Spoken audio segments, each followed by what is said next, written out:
So I'm reading an article about side hustles from Kaylee Hagan of The Motley Fool in the USA Today, and it made me think about windshield repair. For those of you who want to check out the full article, go to the personal finance section under USA Today, and the article is titled, "Here's How Much the Average Person Can Make from a Side Hustle."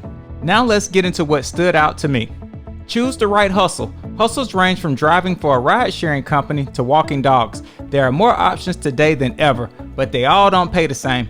But what I do know is the national average for windshield repair is $65 per rock chip.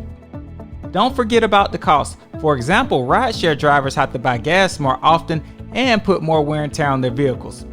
Our windshield repair system starts out at $450 and your cost is $1 in supplies per job. So needless to say, windshield repair has low overhead and high returns.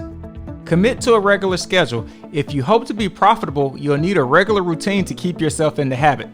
This is so true, and with the windshield repair process being 15 minutes or less, it's easy for it to work around your schedule. Get the word out. Draw in new customers by advertising your business on social media channels. You should be able to encourage your friends, family, and existing customers to tell others about your business.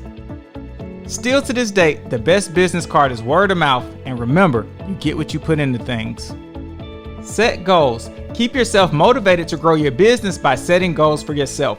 When it comes to windshield repair, you can set daily or weekly goals. An example would be do 2 rock chips per day, 5 days a week. Now that's 10 repairs a week and an extra $650 per week or $2,600 per month. As you can see, windshield repair can be a good side hustle. So if you want to get started or if you have any questions or concerns, don't hesitate to contact us.